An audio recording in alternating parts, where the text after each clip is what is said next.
Buenos días. Qué gusto estar aquí y verlos en la casa del Señor. Qué bendición. Vamos a orar y entonces así aprovechamos que estamos en esta posición, inclinamos nuestro rostro en reverencia al Señor. Oramos, Señor, pidiéndote que tú nos bendigas, Señor, que nos bendigas con la influencia de tu Santo Espíritu sobre nosotros, obra en nuestras mentes, en nuestros corazones, en nuestra voluntad, Señor. Transfórmanos, Señor, con tu palabra, con las convicciones que pongas en nosotros, Señor, con las disposiciones de nuestros corazones, Señor. Y sobre todo, Señor, tenga bien tener misericordia de alguno que todavía, Señor, no tenga la certeza del perdón, ya que Cristo ya pagó por él, Señor. Ya es solo asunto de que tú tengas a bien, Señor, llamarlo, Padre, para que sea uno de tus escogidos. Gracias, Padre, por tu pueblo que se reúne esta mañana, no solamente en esta iglesia, sino, Señor, también en otros lugares para honrar tu nombre. Bendícenos, Señor, a todos. Te pedimos en el nombre de Cristo Jesús. Amén. Pueden sentarse y busquen en su Biblia Nehemías. A pesar de que la semana pasada estuvimos viendo capítulo 1 hasta el capítulo 2, 10, yo voy a leer de nuevo capítulo 1, capítulo 2. Y entonces vamos a ver hoy lo que tiene que ver con el capítulo 1 hasta el capítulo 3. O sea que le voy a economizar la lectura del capítulo 3, porque luego en el desarrollo del mensaje pues lo vamos a ir viendo. Así que vamos a comenzar con la lectura de Nehemías capítulo 1. Recuérdense cuál es el contexto, ¿verdad?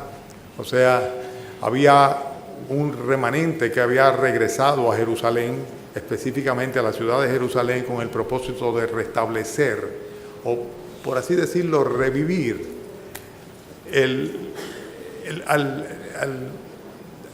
revivir la promesa del Señor, en el sentido de que conservaría esta nación en el cual Él se manifestaría a través de los siglos. Ciertamente, acuérdense que primeramente todas las otras tribus de Israel fueron tomadas por los asirios, dispersadas completamente, aniquilados muchos de ellos, y luego finalmente también el reino de Judá, o sea el sur, Judá y Benjamín fueron tomados prisioneros, fueron llevados a Babilonia. Al ser llevados a Babilonia, pues pasaron 70 años conforme a lo que el Señor había prometido, y luego de 70 años pues regresó un grupito con Zorobabel, un grupo considerable con Zorobabel. Luego hubo un segundo grupo, una segunda migración de retorno a Jerusalén que fue acompañado de Esdras. Y luego entonces ahora vemos que con Nehemías va a suceder exactamente lo mismo. Va a ser el tercer grupo de repatriados que regresan para restablecer la ciudad de Jerusalén, restablecer, por así decir, la nación de Israel a través del pueblo judío. Palabras de Nehemías, hijo de Acalías. Aconteció en el mes de Quisleu, en el año 20, estando yo en Susa, capital del reino. Estoy en Nehemías, capítulo 1, versículo 2. Que vino Hanani, uno de mis hermanos, con algunos varones de Judá, y les pregunté por los judíos que habían escapado, los que habían quedado de la cautividad, y por Jerusalén. Y me dijeron: el remanente de los que quedaron de la cautividad allí en la provincia están en gran mal y afrenta, y el muro de Jerusalén derribado y sus puertas quemadas a fuego. Cuando oí estas palabras me senté y lloré e hice duelo por algunos días, y ayuné y oré delante del Dios de los cielos, y dije: te ruego, oh Jehová, Dios de los cielos, fuerte, grande y temible, que guarde el pacto y la misericordia a los que aman y guardan sus mandamientos. Esté ahora atento tu oído y abierto tus ojos para oír la oración de tu siervo, que hago ahora delante de ti día y noche por los hijos de Israel, tus siervos, y confieso los pecados de los hijos de Israel que hemos cometido contra ti. Sí, yo y la casa de mi padre hemos pecado. En extremo nos hemos corrompido contra ti, y no hemos guardado los mandamientos, estatutos y preceptos que diste a Moisés tu siervo.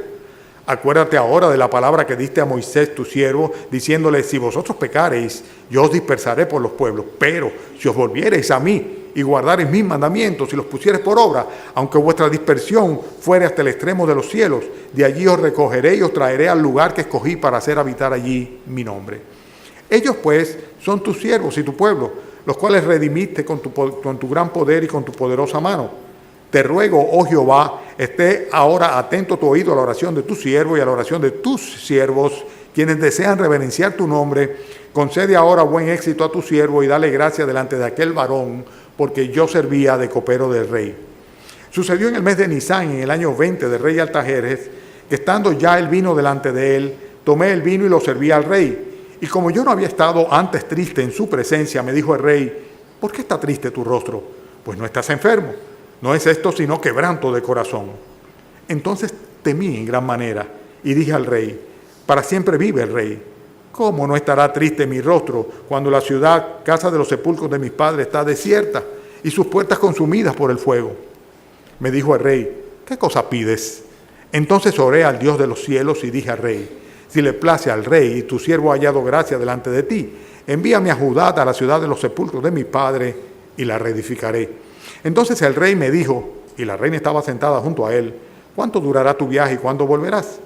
Y agradó al rey enviarme después que yo le señalé el tiempo. Además dije al rey: si le place al rey, que se me den cartas para los gobernadores al otro lado del río, para que me franqueen el paso hasta que llegue a Judá, y carta para Asaf, guarda del bosque del rey, para que me dé madera para enmaderar las puertas del palacio de la casa y para el muro de la ciudad y la casa en que yo estaré. Y me lo concedió el rey, según la benéfica mano de Jehová sobre mí. Vine luego a los gobernadores del otro lado del río y les di las cartas del rey, y el rey envió conmigo capitanes del ejército y gente de caballo. Pero oyéndolo Sanbalat horonita y Tobías el siervo amonita, les disgustó en extremo que viniese alguno para procurar el bien de los hijos de Israel. Llegué pues a Jerusalén y después de estar allí 3 días me levanté de noche, yo y unos pocos varones conmigo, y no declaré a hombre alguno lo que Dios había puesto en mi corazón que hiciese en Jerusalén. Ni había cabalgadura conmigo, excepto la única en que yo cabalgaba. Y salí de noche por la puerta del valle hacia la fuente del dragón y a la puerta del muladar, y observé los muros de Jerusalén que estaban derribados, y sus puertas estaban consumidas por el fuego. Pasé luego a la puerta de la fuente, al estanque del rey, pero no había lugar por donde pasase la cabalgadura en que iba. Y subí de noche por el torrente y observé el muro y di la vuelta y entré por la puerta del valle y me volví. Y no sabían los oficiales a dónde yo había ido, ni qué había hecho, ni hasta entonces lo había declarado yo a los judíos y sacerdotes, ni a los nobles ni oficiales, ni a los demás que hacían la obra. Les dije pues: vosotros veis el mal en que estamos, que Jerusalén está desierta y sus puertas consumidas por el fuego. Venid y edifiquemos el muro de Jerusalén y no estemos más en oprobio. Entonces les declaré cómo la buena mano de mi Dios había sido sobre mí, cómo la buena mano de mi Dios había sido buena sobre mí, y asimismo las palabras que el rey me había dicho, y me dijeron: levantémonos y edifiquémonos, y así esforzaron sus manos para bien. Pero cuando lo oyeron Sanbalat horonita, Tobías el siervo amonita y Gesén el árabe, hicieron escarnio de nosotros y nos despreciaron diciendo: ¿qué es esto que hacéis vosotros? ¿Os rebeláis contra el rey?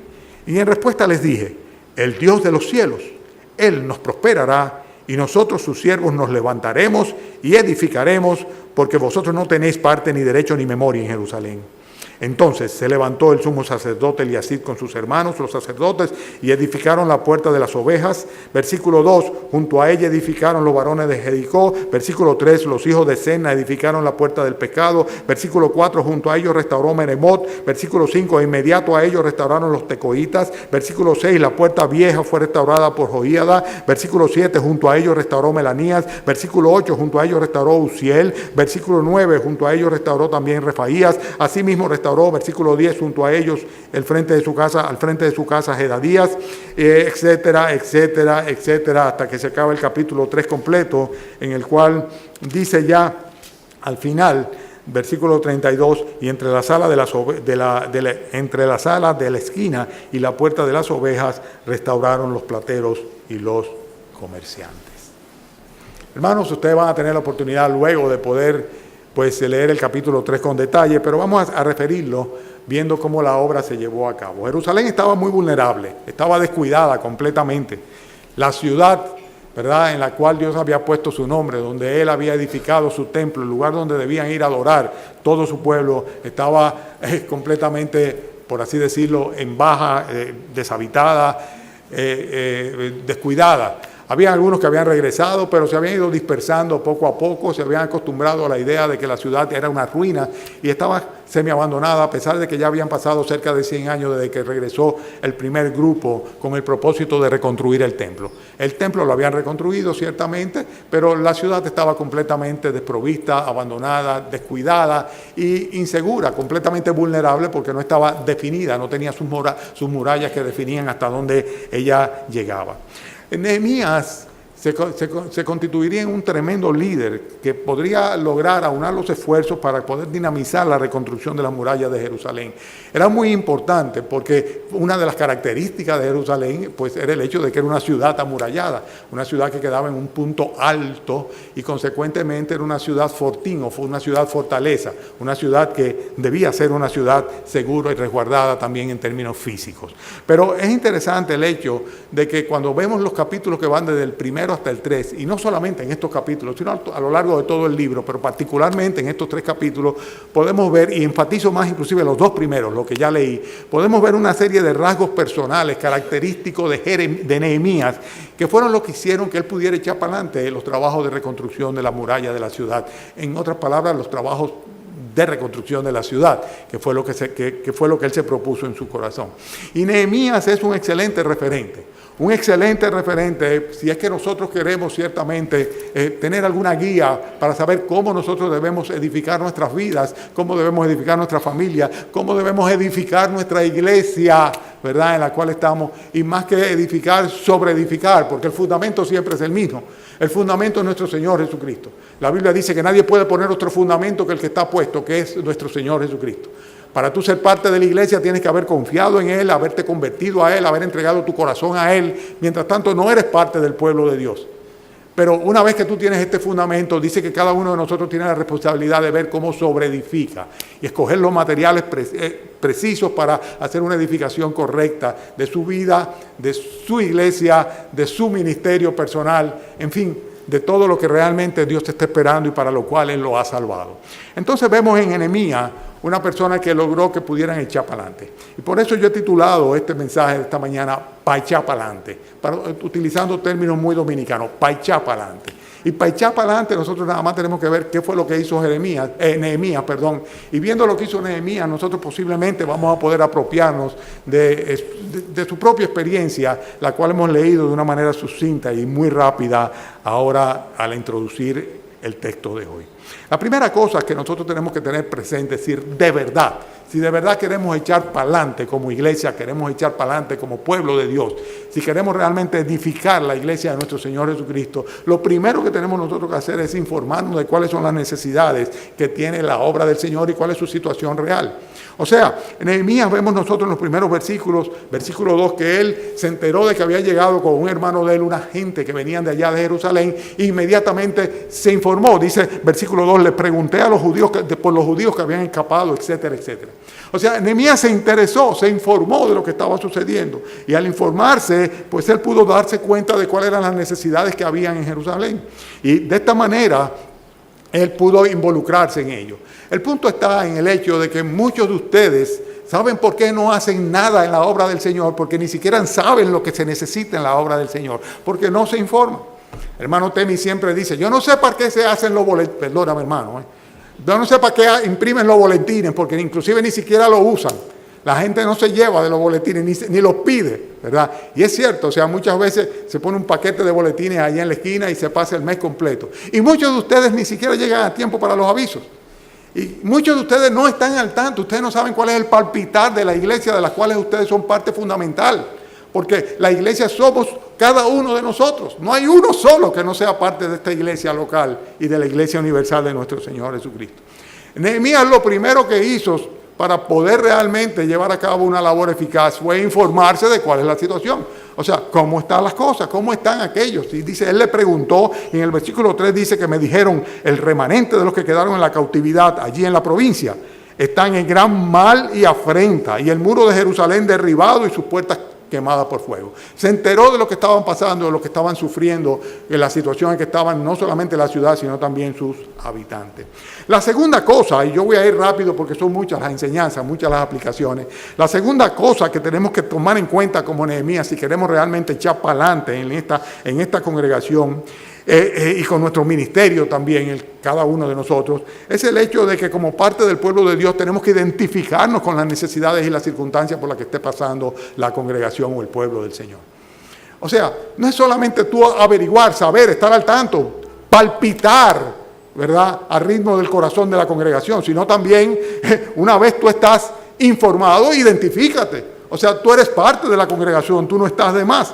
Nosotros vemos que dice el versículo 4 del capítulo 1, que cuando oí estas palabras me senté y lloré e hice duelo por algunos días y ayuné y oré delante del Dios de los cielos. Nehemías estaba muy bien, él estaba en el palacio en Susa, en la capital, ¿verdad?, del imperio persa, con accesibilidad al rey, que le era asequible. O sea, él tenía una posición privilegiada, o sea, él no tenía por qué estarse multiplicando. Aquello es muy lejos por allá. Oye, estamos hablando de 4 meses caminando para poder llegar allá. O sea, una distancia enorme. ¿Qué voy yo a estarme preocupando por ello? Pero sin embargo no era así.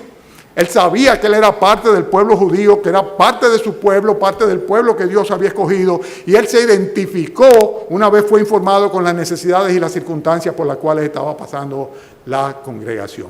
Y cuando digo la congregación, acuérdense que voy a estar haciendo un símil permanente, ¿verdad? Un paralelismo entre el pueblo de Dios, Israel, o en este caso el pueblo judío, ¿verdad?, Jerusalén, ¿verdad?, y la iglesia de nuestro Señor Jesucristo, la iglesia local de la Ensanche Paraíso, iglesia evangélica bautista cristiana. Voy a estar haciendo un paralelismo, porque lo que hizo Nehemías, sin lugar a dudas, que son principios que nosotros podemos apropiarnos de ellos para aplicarlos en nuestras propias vidas y en la de nuestra congregación. Primer punto, infórmate. Segundo punto, identifícate con sus necesidades. O sea, debe dolerte. Si hay algún hermano que tiene un problema, debe dolerte. Si la congregación está pasando por una situación de crisis, debe dolerte. Cualquier circunstancia, cualquier situación de lo que está pasando a cada uno de nosotros y a todos nosotros debe dolerte y eventualmente debe llevarte a sentarte, a llorar y a hacer duelo por algunos días si es necesario, ayunar y orar a Dios. Son pocos los que realmente en esta congregación están identificados con la congregación y sus necesidades, porque ni siquiera la conocen. Y los que están intercediendo delante del Señor, por los hermanos que están pasando por diferentes dificultades. Y los que están identificados con las necesidades reales de la congregación, los planes y proyectos de la congregación, y vamos a hablar de eso un poquito más adelante. Son pocos, muy pocos. Es una mínima parte de los que nos congregamos un domingo en la mañana aquí. Nehemías, para echar para adelante, ¿verdad? Él, sin lugar a duda, se identificó con la problemática, se identificó con las personas. Y por eso se sentó, lloró, ayunó, oró por varios días. En tercer lugar, es necesario que tú te involucres en el problema. No solamente identificarte como parte del pueblo de Dios, sino involucrarte en la problemática. Involucrarte con las frustraciones, con las disciplinas y con los sufrimientos de los hermanos. Es interesante que en el versículo 6, él dice lo siguiente: esté ahora tu oído abierto y tus ojos para oír la oración de tus siervos. ¿Me siguen? ¿Qué hago ahora delante de ti de día y de noche por los hijos de Israel, tus siervos? ¿Y qué dice luego? Dice, y confieso los pecados de los hijos de Israel que hemos... Pero si él no estaba ahí. Él estaba muy lejos. Él ni conocía, nunca había estado en Jerusalén antes. Dice, pero que hemos cometido contra ti. Sí, yo y la casa de mi padre hemos pecado. El problema de mi hermano es un problema mío también. En el libro de Hechos, capítulo 4, una característica fundamental de la iglesia primitiva, los primeros cristianos, ¿ustedes saben cuál era? Dice que la multitud de los que habían creído eran de un corazón y de un alma. Al punto tal que ninguno decía ser suyo propio absolutamente nada, sino que tenían todas las cosas en común. Pero se caracterizaban porque era una congregación que eran de un corazón y de un alma. Eso es fundamental. Ellos estaban involucrados el uno en el otro. El dolor tuyo, la alegría tuya, era también mi alegría y mi dolor. Y vemos nosotros que Nehemías nos enseña que para echar para adelante como él lo pudo hacer, llevando adelante esta misión exitosa de poder lograr la reconstrucción de las murallas de la ciudad, es imprescindible que nosotros clamemos a Dios como él clamó a Dios. Es una obra espiritual. Es muy interesante porque no se trata de un taller, ¿verdad? No se trata de una empresa. Se trata de una obra espiritual. La obra del Señor Jesucristo es una obra espiritual. Y nosotros necesitamos misericordia y gracia de Dios sobre su pueblo. Por eso nosotros vemos que en el versículo 11, él dice, te ruego, oh Jehová, esté ahora atento tu oído a la oración de tu siervo y a la oración de tus siervos, quienes desean reverenciar tu nombre. Y entonces pide, concede ahora buen éxito a tu siervo y dale gracia delante del rey, delante de aquel varón, porque yo servía de copero del rey. Entonces, Para echar para adelante, realmente tenemos que informarnos, identificarnos, involucrarnos y clamar entonces a Dios. Clamar a Dios en oración. Te ruego, oh Jehová, que esté atento tu oído a la oración de tu siervo y de tus siervos. Hay que clamar a Dios. Es una obra espiritual. Solamente Dios es que la puede llevar a un feliz término, si es que puede llamarse así, el día que estemos en la presencia del Señor o que Él venga, porque Él venga a recoger a su iglesia. Hermanos, para echar para adelante como Nehemías lo hizo y el pueblo de Jerusalén, es imprescindible que cada uno de nosotros sepa que tiene que mantener un testimonio y que debe mantenerse cumpliendo con sus deberes cotidianos. Cada uno de nosotros tiene muchas responsabilidades, yo lo sé que sí. Pero muchas veces utilizamos las responsabilidades como excusa o argumento para estar ajeno a la problemática del pueblo de Dios. Porque cada uno de nosotros es sumamente egocentrista, egoísta, personalista. Y somos yo y mis hijos y mi mujer y mi marido y mi madre y mi padre. Y no pensamos muchas veces en los demás. Pero si nosotros realmente estamos ocupados en nuestras faenas cotidianas, debemos tener presente que la única manera como nosotros podemos echar para adelante es si en lo poco somos fieles también. Si en nuestra cotidianidad lo somos como lo fue Nehemías, como copero del rey. Guardando un testimonio que el día que el rey notó que él estaba triste, le dice, ¿qué te pasa? ¿Qué te está pasando? Es que tu corazón está triste. Porque nunca lo había visto así y él estaba ahí fiel cumpliendo con su deber. Y esta es otra cosa que tenemos que tener presente. El que es irresponsable, porque es irresponsable en su vida regular, en su vida común, en su testimonio, ¿verdad? Pues sencillamente no va a ser responsable en los ministerios de la casa del Señor. No va a ser responsable en su vida cristiana tampoco. Entonces, vemos nosotros aquí 5 aspectos ya diferentes que hemos visto, que fueron los que hicieron que Nehemías tuviera un ministerio exitoso como líder, llevando a cabo la reconstrucción de la ciudad de Jerusalén y particularmente las murallas que la definían como tal. Otra cosa importante, si queremos echar para adelante como Nehemías, es importante que tengamos cada uno de nosotros un ministerio personal a favor de la iglesia de nuestro Señor Jesucristo. Vuelvo y repito, es importante que nosotros en base a los dones espirituales que el Señor nos ha dado, llevemos a cabo el ejercicio ministerial correspondiente. ¿Me están viendo? ¿Me están siguiendo? ¿Me están entendiendo? Es fundamental, si no, no vamos a echar para adelante. Si tú no asumes el papel que te corresponde a ti y el rol que te corresponde a ti y te ocupas del ministerio que Dios te ha encomendado a ti, no a mí, el pastor, sino a ti, hermano y hermana, no podemos echar para adelante. No vamos a echar para adelante de ninguna manera, a menos que tú asumas el ministerio que tienes por delante. Y no solamente eso, debes asumirlo y debes proyectarlo más adelante. Fíjense cómo Nehemías tenía su plan. Estuvo 4 meses orando, clamando al Señor para que le abriera la puerta, para que cuando él llegara donde el rey de alguna manera le diera el permiso, que sin el permiso del rey no podía irse. El rey identificado y la reina con el testimonio de Nehemías es favorable. Dios inclina el corazón del rey para que sea favorable a la petición de Nehemías. Y él tenía un plan. Cuando el rey le pregunta, le dice, bueno, ¿qué es lo que tú quieres? ¿Verdad? Dime, ¿qué es lo que tú quieres? ¿Verdad? Él le dice, si le place al rey tu siervo, versículo 5, si le place al rey tu siervo hallado gracia delante de ti. ¿Qué dice? ¿Tiene sus Biblias? Envíame a Judá, a la casa de los sepulcros de mi padre y... ¡Ay, qué haraganes están ustedes! Y yo que voy rápido y ustedes lentos. ¿Quieren que vaya más despacio? Pues avívense. Y dije al rey, versículo 5, si le place al rey tu siervo y tu siervo hallado gracia delante del rey, envíame a Judá, a la ciudad de los sepulcros de mis padres, y la reedificaré. Él tenía un proyecto, él tenía un plan, él tenía un deseo, una intención. Él había estado orando al Señor 4 meses desde que se enteró lo que estaba pasando allá, y él quería reedificar.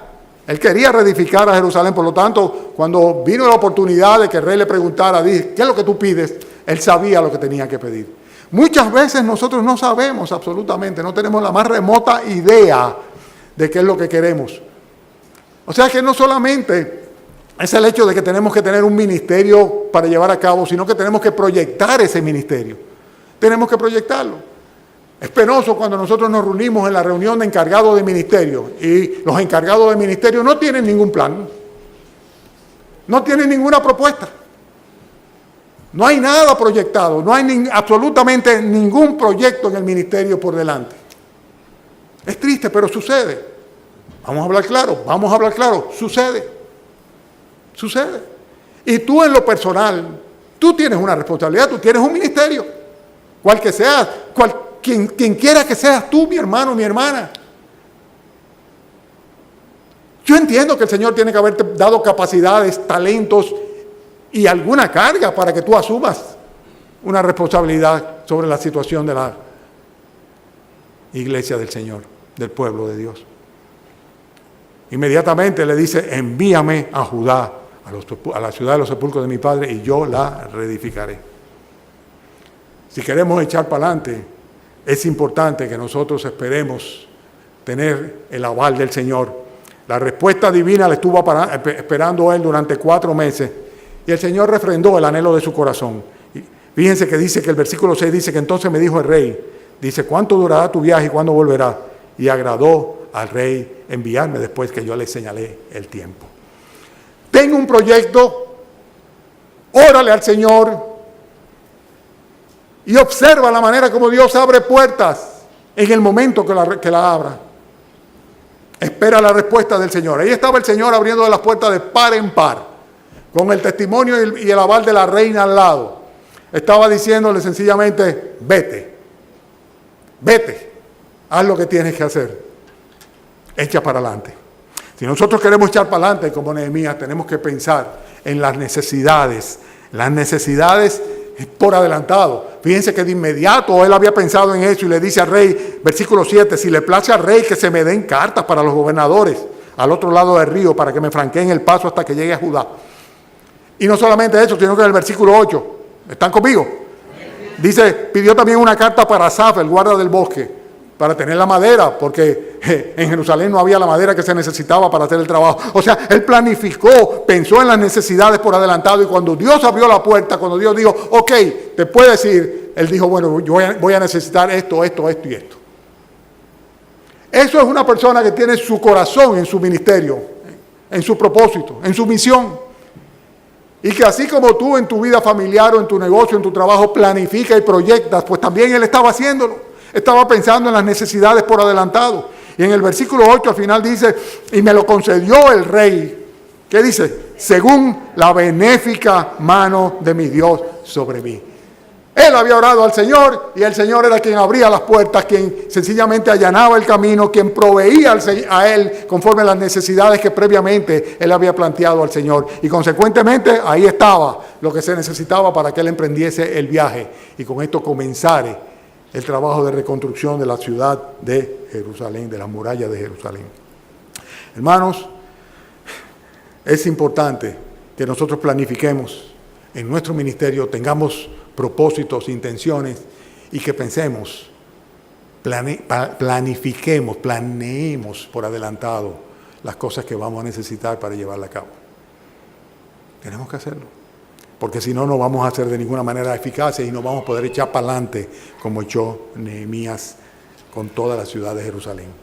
Otra cosa importante, versículo 9, dice, vine luego a los gobernadores del otro lado del río y les di las cartas del rey. Y el rey envió conmigo capitanes del ejército y gente de a caballo. ¿Por qué es importante esto? Porque Nehemías no saltó, ¿verdad? Y no pasó por arriba el orden y la autoridad que estaba establecido por el propio rey. Él le pidió carta para los gobernadores porque él estaba llegando a un sitio donde había gente que gobernaba ahí. Y muchas veces, no solamente nosotros no pensamos en las necesidades y no esperamos en la respuesta divina o no tenemos ningún proyecto ministerial en el cual estemos involucrados, sino que cuando finalmente pensamos que sí lo tenemos y que pensamos en que necesitamos una cosa u otra, que lo que hacemos es que sencillamente damos un brinco por encima de todos los que están puestos en autoridad y queremos hacer las cosas cuando se nos antoja, como se nos antoja y en la forma en que se nos antoja. Y eso es algo que yo lo he visto muchas veces. Personas que se apagan absolutamente, pero un día pensemos que el Espíritu Santo lo reaviva. Entonces, cuando el Espíritu Santo lo reaviva, entonces, óyeme, no le preguntan a nadie. No le preguntan a nadie. Este hombre no, este hombre estaba ciertamente acá preocupado de guardar el protocolo debido, usar los canales apropiados. Vino a los gobernadores al otro lado del río, dice, le dio las cartas del rey, a pesar de que esos mismos se iban a convertir en adversarios posteriormente, por celos. Porque los que estaban tras Jordania, más allá del Jordán, pues entre ellos Sanbalat, no quería de ninguna manera que los judíos volvieran a reedificar y se iban a constituir en sus opositores. Pero, a pesar de eso, ellos echarían hacia adelante. Y si tú quieres echar para adelante como Nehemías, es importante que tu prioridad sea agradar a Dios antes que complacer a los hombres. Versículo 10.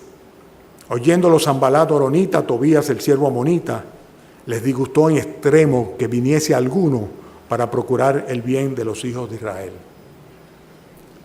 Nehemías no estaba buscando su propio beneficio, sino el del pueblo de Dios. A él no le interesaba posición, ni combatir, ni sustituir a ningún gobernador, ni mucho menos. Lo que le interesaba era reconstruir las murallas de la ciudad de Jerusalén, volver a darle identidad a Jerusalén como cabecera del pueblo judío. Y esto lo estaba haciendo con un propósito único, cumplir con lo que Dios le había encomendado, agradar a Dios. Y entonces es importantísimo que nosotros tengamos presente, si queremos echar para adelante como Jeremías, que la prioridad nuestra está en tener el visto bueno del Señor, el agradar a Dios, el que el Señor diga, bien hecho, buen siervo y fiel, porque en lo poco fuiste fiel y en lo mucho te pondré. Y que nuestra recompensa la vamos a recibir de Él a su tiempo, allá en el reino de los cielos. Pero mientras tanto, no importa quien le caiga mal, ¿verdad? No importa la oposición que se levante, de hecho, vas a recibir oposición. Es importante que tú agrades a Dios y preocúpate fundamentalmente por agradar a Dios. El salmista decía, aunque mi padre y mi madre me dejaran, con todo, tú, oh Jehová, estarás conmigo. Y los apóstoles decían, es necesario agradar a Dios antes que a los hombres. Hermanos, si queremos echar para adelante, tómate el tiempo que sea necesario para hacer las cosas bajo oración, para planificar y para actuar. Nehemías llegó a Jerusalén, versículo 11. Llegué pues a Jerusalén y después de estar allí 3 días, a los 3 días pasó. Dice, me levanté de noche, yo y unos pocos varones conmigo, no le declaré a hombre alguno lo que Dios había puesto en mi corazón que hiciese en Jerusalén, ni había cabalgadura conmigo, excepto la única en la que yo cabalgaba. Se tomó 3 días. Se tomó 3 días para llegar, para sentarse, para orar, para reposar. Y al tercer día comenzó a investigar. Y comenzó a investigar de una manera, vamos a llamarle de bajo perfil. Simplemente yendo a ver en los diferentes lugares, ¿verdad?, cuál era la situación real de aquella de la que le habían contado que él había estado llorando y clamando a Dios desde cuando estaba en Susa, en la capital del reino de Persia. A veces nosotros también somos, por así decirlo, muy impulsivos, y por eso vienen los errores. Hay veces en los cuales lo que tenemos que hacer es esperar, pero esperar orando, reflexionando y meditando. En este caso, él no estaba de ninguna manera procrastinando, echando a un lado, posponiendo la misión, simplemente estaba preparándose para abordarla. Y lo hace de una manera muy modesta, sin tratar de hacer mucho algarabío o aspavientos. O sea, sencillamente él comienza y se va, dice, de noche, se va con un solo mulo. O sea, los otros que le acompañaban iban de a pie, no se lo dijo a ninguna de las autoridades y fue a hacer un periplo, un recorrido alrededor de la ciudad, de las murallas de la ciudad, para ver el estado en que estaba, para darse una idea de cómo planificar cómo era que iban a abordar el trabajo. Fíjense que todo esto va a conducir, cada detalle, ¿verdad?, de esto, esa prudencia con que él se manejó, va a conducir a que finalmente, en el momento oportuno, él consiguiera el respaldo apropiado para poder llevar a cabo la obra, que echó para adelante la obra de la reconstrucción de las murallas de Jerusalén. Entonces, tómate el tiempo que sea necesario. Además de esto, analiza realmente cuál es la verdadera necesidad, la verdadera situación. Versículo 13 habla sobre esto, dice, salí de noche por la puerta del valle, y dice, observé los muros, un poquito más adelante. Versículo 14, pasé luego por la puerta de la fuente y el estanque del rey. Versículo 15, subí de noche por el torrente y observé el muro y di la vuelta y entré por la puerta del valle y me volví. Él hizo un recorrido, analizó la situación. ¿Y cómo lo hizo? Dice, de primera mano. Mi madre tenía un refrán que decía, el que manda no va. ¿Ok? El que manda no va. Y eso significa que si usted realmente quiere que las cosas se hagan, involúcrese, métase en el asunto, vaya usted mismo, averigüe usted mismo, observe cuál es la situación. No, que lo que pasa es que a mí me dijeron, no, está bien, a mí me dijeron, todo eso estuvo muy bien, pero ahora yo voy a ver de una manera particular y voy a analizar cuál es la necesidad y cuál es la estrategia que voy a seguir. El punto número 13 que yo tengo en cuanto a cómo echar para adelante la obra del Señor, la iglesia del Señor, el pueblo del Señor, ¿verdad? La reconstrucción del pueblo, de los muros de Jerusalén, tiene que ver con el hecho de que Nehemías, luego de haber analizado la situación y cuáles eran las necesidades, lo primero que hizo fue involucrar a los demás en la problemática. Y no solamente los involucró en la problemática, sino que los invitó a ser parte de la solución. Y ahí es que está el éxito del liderazgo de Nehemías. No solamente los involucró, versículo 17, les dije pues, vosotros veis el mal en que estamos. Él acababa de llegar y se lo está diciendo a los que estaban ahí. Vosotros veis el mal en que estamos, que Jerusalén está desierta, sus puertas consumidas por el fuego. ¿Y qué dice luego? Venid, edifiquemos el muro de Jerusalén y no estemos más en oprobio. Seamos de nuevo la ciudad de Dios. Él involucró a los demás en la problemática y los invitó a ser parte de la solución. Venid, edifiquemos el muro de Jerusalén y no estemos más en oprobio. No solamente tienes tú tu ministerio, sino que hay otros más que comparten tu ministerio también, con los cuales tú debes trabajar y a los cuales tú debes animar y con los cuales debes planificar. Los ministerios de esta congregación están de capa caída, todos ellos. ¿Y por qué? Porque no están involucrados ustedes. Podría mencionarlos uno a uno. Yo creo que no es necesario, que ustedes saben de qué estoy hablando. Tal vez podríamos decir, en una manera de excepción, que el ministerio de escuela dominical y el ministerio de la predicación de la palabra de Dios y los estudios bíblicos se mantienen. Pero el resto, oramos por ellos cada miércoles. Pero Nehemías supo involucrar a otros e involucrarse a sí mismo.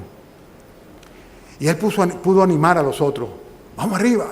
Venid, edifiquemos el muro de Jerusalén, no estemos más en esta situación de capa caída, en este oprobio en el cual estamos. E inmediatamente el próximo paso fue que él mismo se identificó con aquellos que estaban en esa situación. Él no vino diciendo, yo soy un experto que he venido para darle la solución a los problemas que ustedes tienen y le voy a hacer un plano de reconstrucción de ciudad porque el peritaje que yo tengo, porque para eso me mandó el rey. Él no había hablado nada de eso.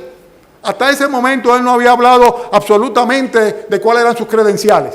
Pero fíjense qué interesante que en el versículo 18, cuando él se identifica con los demás, cuando los quiere entusiasmar y cuando los quiere exhortar, entonces le dice, entonces le declaré cómo la mano de mi Dios había sido buena sobre mí. O sea, Dios es que me ha mandado, Dios es que quiere que yo esté aquí. Dice, y así mismo las palabras que el rey me había dicho. Y entonces, ¿cuál fue la reacción del grupo, del pueblo? Dijeron, levantémonos, edifiquemos, y así esforzaron sus manos para el bien.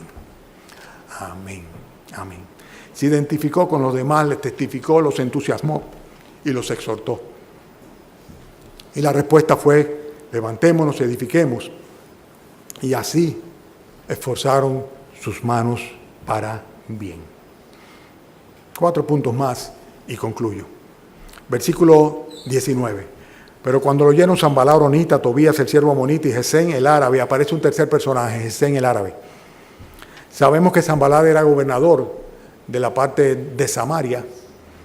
Sabemos que Tobías era un siervo que de alguna manera tenía relación con la propia Jerusalén y que tenía una posición de influencia y muchas relaciones. Más adelante lo vamos a ver también.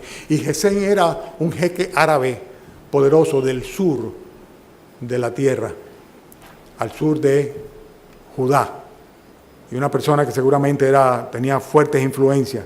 Y dice acá que Sanbalat Horonita, Tobías, el siervo amonita y Gesén el árabe hicieron, versículo 19, ¿lo tienen? Escarnio de nosotros y nos despreciaron diciendo, ¿qué es esto que hacéis vosotros? ¿Os rebeláis contra el rey? Hacer escarnio no es otra cosa que burlarse de ellos, que menospreciarle. ¿Y saben una cosa? Va a ser así. Si queremos realmente hacer la obra del Señor, vamos a tener oposición. Y lo triste es que muchas veces vamos a tener oposición interna. Interna. El apóstol Pablo habla sobre eso. Dice de algunos hermanos que se habían introducido escondidas. Algunos hermanos que estaban dentro de la congregación, que estaban ahí solamente para ver de qué podían acusarlo, espiando la libertad que tenían en Cristo. Y oposiciones vienen, a veces de fuera, a veces de dentro, a veces a través de nuestras vidas personales.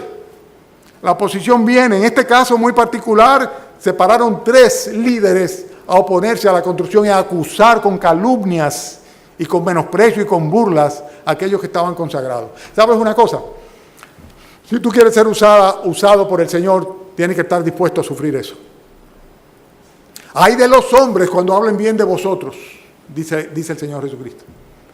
Ay de los hombres, ay de vosotros cuando los hombres hablen bien de vosotros. Ay de vosotros cuando los hombres hablen bien de vosotros. Si todo el mundo está feliz y contento contigo, muy probablemente tú no estás haciendo lo que tienes que hacer, no estás testificando de Cristo. No estás diciéndole que se arrepientan, que se conviertan. No están diciéndole la verdad del Evangelio. Él estaba dispuesto a enfrentar la oposición que se estaba levantando. Y por eso Nehemías, sencillamente, sin entrar en polémicas estériles absolutamente, estas polémicas que siempre lo que hacen es paralizar la obra del Señor, sencillamente siguió adelante. En Filipenses capítulo 1, el versículo 27, el apóstol Pablo le dice a la iglesia de Filipo, solamente que os comportéis como es digno del Evangelio de Cristo, para que sea que vaya a veros o que esté ausente, oiga de vosotros que estáis firmes en un mismo espíritu, combatiendo unánimes por la fe del Evangelio y en nada intimidados por los que se oponen, que para ellos ciertamente es indicio de perdición, mas para vosotros de salvación, y esto es de Dios. En otras palabras, estar firme, batallando, firmes en un mismo espíritu, combatiendo unánimes por el Evangelio. Si tú quieres de verdad echar para adelante la obra de Dios, el reino de Dios, el pueblo de Dios, la iglesia de Dios, tienes que estar dispuesto a enfrentar oposición. Oposición que comienza en tu casa, con tu papá, con tu mamá, con tu familia, con tu esposa, con tu esposo, y que muchas veces emerge desde el mismo seno de la congregación de la iglesia. Pero Nehemías se echó para adelante, manifestó su confianza en el Dios de los cielos, y en el versículo 20 dice, en respuesta les dije, el Dios de los cielos, Él nos prosperará, y nosotros sus siervos nos levantaremos y edificaremos, porque vosotros no tenéis parte ni derecho ni memoria en Jerusalén. En otras palabras, echen para allá, que nosotros vamos adelante porque el Dios de los cielos nos prosperará. Esa es la actitud correcta. Eso es manifestar la confianza que tenemos en el Señor. ¿Y cómo lo hacemos? Sencillamente siguiendo adelante. Óigame, voy a hacer una confesión. Son tantas las veces que el adversario me dice al oído, deja eso, ¿qué haces tú ahí?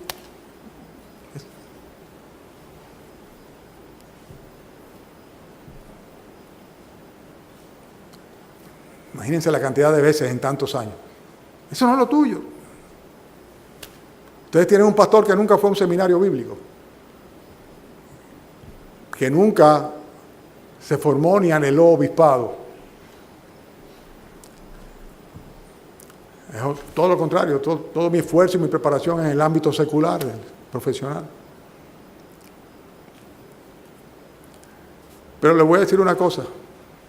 Desde el día que me convertí en el Señor Jesucristo, como les pasa a muchos de ustedes, el latir de mi corazón estaba acompasado por el crecimiento y el desarrollo del Evangelio y de la obra del Señor. Y así tiene que ser en cada uno de nosotros. No podemos vivir indiferentes cuando vemos que la ciudad está derribada con sus murallas, que están en oprobio, que el nombre del Señor no está siendo exaltado, que la iglesia... No podemos de ninguna manera. Hay que manifestar confianza en el Dios de los cielos. Él proveerá y nosotros, sus siervos, nos levantaremos y edificaremos. Esa es la actitud correcta, manifestar confianza en el Dios de los cielos. 2 cosas más y termino. Es mucho material, pero no podía cortarse, tenía que verse completo, ¿verdad que sí? 2 cosas más. Después voy a hacer un resumen general para los que toman nota. Estamos por la 17ª.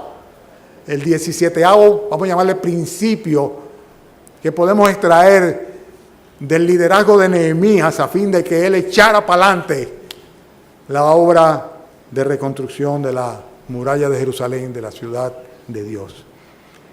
Trabaja en equipo. Trabaja en equipo. Hay que dejar afuera el individualismo. Yo lo mencioné la semana pasada y lo voy a reiterar. La obra del Señor no es de nosotros, es del Señor. Ninguno de nosotros tiene los dones y talentos necesarios para poder llevar a cabo la obra del Señor. Por eso somos un cuerpo. Y en el cuerpo cada uno tiene su función. El oído no le puede decir a la boca no te necesito, ni la boca al oído no tengo necesidad de ti. Cada uno de nosotros es parte, miembro del cuerpo de Cristo en particular, y cada uno de nosotros tiene una función que llevar a cabo. Consecuentemente necesitamos el equipo. Mientras no haya un equipo trabajando, no es verdad que los ministerios de la Iglesia del Señor van a echar adelante. Un equipo a nivel ministerial. Ya habíamos dicho antes que tú tenías que tener un proyecto de ministerio personal a favor de la Iglesia de nuestro Señor Jesucristo. Así como la tuvo Nehemías cuando el rey le preguntó qué tú quieres. Dice, envíame a Judá y yo voy a reedificar a Jerusalén si tú me mandas. Él tenía su proyecto personal. Pero una vez allá, una vez que estaba en Jerusalén, ya no era un proyecto personal, tenía que ser necesariamente un proyecto colectivo y tenía que trabajar en equipo. Hay muchos de ustedes que ese es su gran impedimento. Yo ciertamente, y los diáconos son testigos de eso, prefiero que no se hagan las cosas.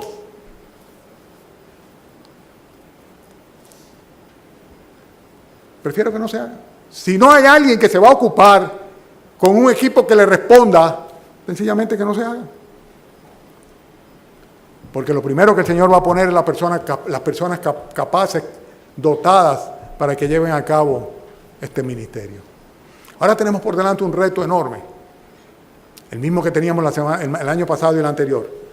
Paradójicamente, el año anterior, hace 2 años, tuvimos una asistencia de niños mayor que la que tuvimos el anterior, este año recién pasado.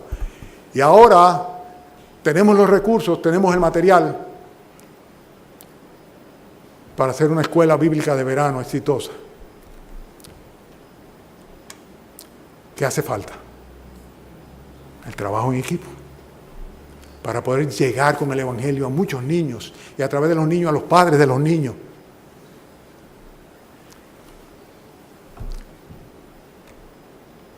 Yo no voy a llevar a cabo la escuela dominical como pastor.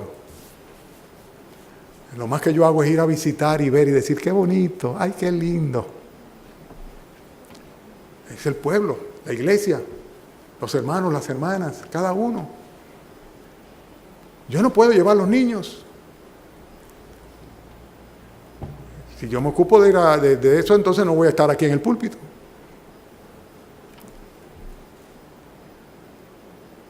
Pero tú tienes vecinitos y tienes sobrinos y tienes hermanitos y tienes hijos y tienes nietos.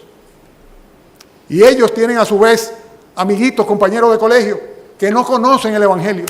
Y tenemos una oportunidad preciosa como iglesia de enrolarnos en ese ministerio. No dejen pasar la oportunidad. No la dejen pasar. Hay que trabajar en equipo. 28 veces aparece en el capítulo 3 la frase, junto a ellos se edificó, después de él construyó, tras él reedificó. O sea, 28 veces. Y lo que vemos nosotros fue precisamente que fue un trabajo en equipo. Uno trabajaba un pedazo y seguía el otro, y seguía el otro, y seguía el otro, y seguía el otro, y cubrieron la totalidad del perímetro de la muralla de Jerusalén en la reconstrucción. Y es interesante que en el capítulo 13, en el versículo 1, ¿quiénes fueron los primeros que fueron a trabajar? Dice, el sumo sacerdote y los sacerdotes fueron los primeros. Los primeros. O sea, se involucraron inmediatamente en la obra, en lo que estaba sucediendo ahí. Más adelante vemos que los levitas también. Ahora en el versículo 5 del capítulo 3, ustedes lo tienen ahí, ¿verdad? 3, 5, fíjense cómo dice. De inmediato a ellos restauraron los tecoitas. Pero ¿qué dice luego? Dice, pero sus grandes no se presentaron para ayudar a la obra de su Señor. Su Señor, hablando de Dios, ¿verdad? No se presentaron. Siempre pasa eso. Siempre sucede que hay algunas personas que consideran que ese trabajo no es para mí. Yo estoy muy por encima de ese tipo de trabajo. Hay personas que piensan que son demasiado sabias o importantes para ocuparse de esas nimiedades. Que lo haga otro. Yo tengo cosas más importantes que hacer. Eso le pasó a los nobles de Tecoa, los tecoitas. Fueron los únicos que no apoyaron el trabajo que se estaba llevando a cabo. ¿Y qué hizo Nehemías? Pues trabajó con los que sí quisieron. Allá ellos, problemas de ellos. Ojalá que tú no seas uno de estos nobles de Tecoa que piensa que tal ministerio, tal trabajo, tal cosa no te corresponde a ti, que le corresponde a otro. Eso que lo haga Rudy, que para eso está ahí. O Rosana. O tal vez le toca al pastor. Y además, ¿para qué hay diáconos? Para algo tienen que servir. Cuidado. Porque los sacerdotes estaban ahí, en primera línea. Fíjense qué bonito, versículo 12 del capítulo 3 también. Dice, junto a ellos restauró Salum, hijo de Aloes, gobernador de la mitad de la región de Jerusalén. ¿Y lo hizo con quién? Con sus hijas. Un gobernador, medio Jerusalén él la gobernaba y sin embargo con sus hijas parece que no tenía hijos, varones. Y agarró sus hijas y estaban toditos ahí cargando ladrillos y piedra con argamasa para reconstruir las murallas de la ciudad. Fíjense qué bonito también lo que dice de Barú, versículo 20. Dice, después de él, Barú, hijo de Sabai, ¿qué dice? Con todo fervor restauró hasta la puerta de la casa de Eliasib, sumo sacerdote. Así es como tenemos que hacer las cosas, con todo fervor. Si no, no vale la pena. Si no, no vale la pena, es con todo fervor. Si es para complacer a los hombres, no vale la pena. Si es para agradar a Dios con todo fervor, debemos hacerlo. Si queremos echar para adelante como Nehemías, tenemos que trabajar en equipo y tenemos que trabajar sin excepciones, sin preferencia, con plena disposición y con pleno fervor. Todos, hombres, mujeres, todos trabajando en la obra del Señor. Es así como se echa para adelante. No hay otra manera. No hay nada que inventar. Es así como Dios bendice. Finalmente, ¿qué hizo Nehemías? Capítulo 3 completo, yo diría. Él distribuyó el trabajo conforme a las posibilidades de cada quien. Nehemías fue estratega. Puso a cada quien a restaurar la parte que le quedaba cerca, la parte de la muralla que le quedaba cerca de su casa. Así que no tenían que cruzar la ciudad para ir a construir en el otro extremo, sino que estaban ahí. Y más adelante vamos a ver qué útil es esto, porque cuando vienen los acosadores, cada uno de ellos va a poder defender su casa, defender su trabajo y llevarlo a cabo al mismo tiempo. O sea que si tú quieres echar para adelante como Nehemías, distribuye el trabajo. Y en este caso fueron 40 grupos diferentes que estuvieron trabajando simultáneamente y cada uno de ellos cerca del lugar donde vivía. O sea que cada uno iba a ser beneficiado por tener la protección que ellos mismos estaban llevando a cabo con su trabajo de reconstrucción. Todos los ciudadanos de Jerusalén se involucraron en la obra de reconstrucción. Y de una manera igual, similar, nosotros hermanos en la iglesia, necesitamos el esfuerzo de todos y cada uno de nosotros, de cada miembro de la iglesia, para que el cuerpo de Cristo funcione correctamente, con eficacia. Y la pregunta que yo te hago a ti, mi hermano, mi hermana, la parte que te corresponde a ti, ¿la estás haciendo? la parte, tu pedazo de muralla, lo estás construyendo. Ya terminé. Voy a recapitular para que vean todo lo que hizo Nehemías, que seguramente nos va a servir. En primer lugar, se informó de la situación y de las necesidades de la obra del Señor. En segundo lugar, se identificó con la problemática, con las necesidades y con las circunstancias por las cuales estaba pasando Jerusalén. En tercer lugar, se involucró él personalmente, al punto tal que él mismo dijo, yo he pecado, yo confieso los pecados, yo soy parte del pecado de Jerusalén. Involúcrate como él en la problemática, la frustración, en la disciplina, los problemas de los hermanos, los problemas de la iglesia. En cuarto lugar, clama a Dios, pide en oración, porque Él tenga misericordia y gracia sobre su iglesia, sobre su pueblo. Quinto, persevera en cumplir tus deberes cotidianos, guardando siempre tu testimonio, para que el Señor lo utilice en el momento en el cual el rey te pregunte, ¿qué te pasa? ¿Qué tú quieres? Y tú puedas sencillamente abrir tu corazón y decírselo. Tengo un proyecto de ministerio personal a favor de la iglesia. En otras palabras, yo me ocupo de esto. Yo soy el aguatero.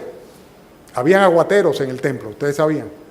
Yo soy el levita que carga la lona de la tienda cuando estaban en el tabernáculo. Yo llevo el arca. Yo soy quien me ocupo de sonar las campanillas. Yo soy el encargado. Y si tú eres la encargada o el encargado, hazlo, porque si tú no lo haces, ¿qué va a pasar? No se va a hacer. No se va a hacer. No se va a echar para adelante. Ten tu proyecto personal. Con este proyecto siempre espera que Dios te apruebe.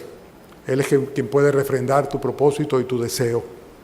Tal vez tú quieres ser predicador. Yo quiero que tú seas predicador. Yo quisiera dejarte este púlpito para que tú prediques. Yo quisiera tener muchos predicadores en esta iglesia.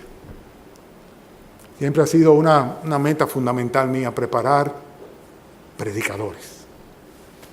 No he tenido mucho éxito, salvo por algunos de ustedes que todavía perseveran. Otros se prepararon y no están aquí. Pero hay que esperar que el Señor coloque a uno en la posición de vida. Mientras tanto, hay que esforzarse, hay que estudiar, hay que testificar, hay que predicar, hacer evangelismo personal. Hay que dar estudios bíblicos. Piensa, como Nehemías, en las necesidades por adelantado. Utiliza los canales apropiados. Preocúpate por agradar a Dios y no a los hombres. Tómate el tiempo necesario para orar, planificar y recuperar fuerzas. Analiza personalmente cuál es la situación, cuáles son las necesidades. No que me dijeron o que me contaron. Involucra a otros en el problema, invítale a ser parte de la solución. Identifícate con los demás, testificándole y entusiasmándole y exhortándole. Prepárate para enfrentar oposición, escarnio, menosprecio y oprobio. Manifiesta siempre tu confianza en el Dios de los cielos. ¿Y cómo lo haces? Echando para adelante, siguiendo para adelante. A pesar de la oposición. Que en mi casa me pegaron los cables porque dijeron, se enteraron de que yo me convertí. Que mi papá dice que no quiere saber de mí. No te queda más remedio que seguir para adelante. Que hay hermanos que dicen que yo no... Sigue para adelante. Sigue para adelante, que tu compromiso es con el Señor. Preocúpate por agradar a Dios antes que a los hombres. Vas a tener siempre oposición. Y eso puede ser una gran oportunidad para crecer. Yo podría hacer tantas anécdotas de las oposiciones que en esta iglesia se han levantado a través de los años. Trabaja en equipo. No cabe el individualismo. Tú tienes un ministerio dentro de los ministerios de la iglesia, sujeto a los otros que están al frente del ministerio. Pero tú no eres el ministerio. Tenlo claro eso. Trabaja en equipo. junto a ellos, después de ellos, tras ellos, al lado de ellos. Es un equipo trabajando siempre. Hazlo con fervor, hazlo con tu familia, yo y mi casa, como dijo Josué. Involucra a todos en tu casa, en tu familia. Los que tienen hijos chiquitos, déjense de estar de complacientes con sus hijos. Tráiganlo a la iglesia e involúcrenlo en las actividades de la iglesia y en los trabajos de la iglesia, en los ministerios de la iglesia. Me da tanto gozo cuando vemos las veces que hemos ido a repartir tratados y veo a algunos niños que van con sus padres. Amén. Ah, no, que eso es para los jóvenes, para los adultos. No, esto es para todos. Dar un tratadito. Imagínate quién le niega recogerle un tratadito a un niñito o una niñita. Nadie. No hay mensajero más eficaz que un niño. La cosa es involucrando a la familia, como Salum, que restauró con sus hijas, y finalmente distribuye el trabajo conforme a las posibilidades de cada uno.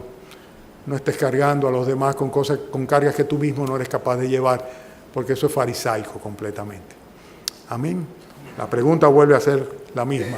¿Estás tú haciendo tu parte en la construcción, en la edificación de la ciudad de Jerusalén, del pueblo de Dios, de la iglesia de Cristo?